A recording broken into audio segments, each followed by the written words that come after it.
Hi, I'm Mike Regan with Transact's 2-Minute Warning.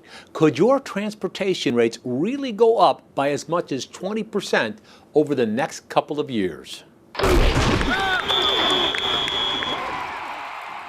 One of the things that intrigues me is the feedback that we continue to get from our Predictable Surprises webinar that we hosted in conjunction with our friends from Stifel.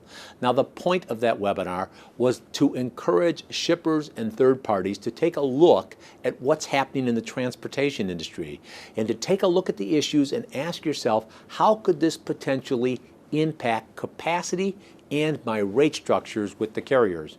Well, after the webinar, Journal of Commerce published an article and some others took a look at it, and they highlighted the reality that if you take a look at all of these variables, there's some scenarios under which transportation rates could go up by as much as 25% over the next 3 years. Now, I was quick to mention on that webinar that we're looking at a scenario that's more plausible to see 15 to 20%.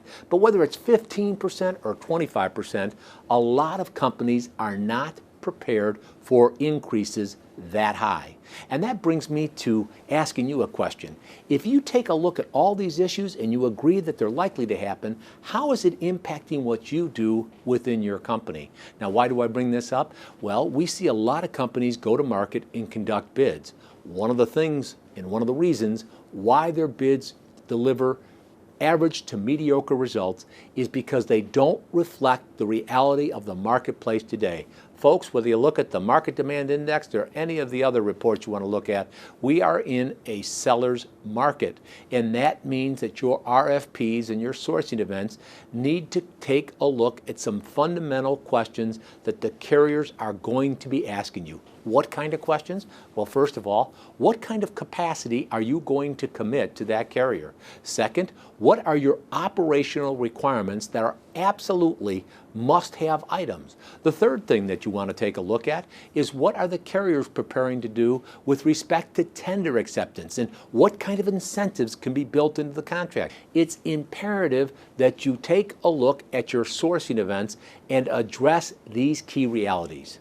Now, we have a wealth of information we'd love to share with you that will help you conduct a better sourcing event. And that's why we spent this 2-minute warning and some other 2-minute warnings recently oriented around getting you better results. And that's what we're all about here at Transact, getting you better results. Because with each and every 2-minute warning, we want to remind you, we're on your team, we're here to help, and we are passionate about seeing you be successful. Thanks for your time.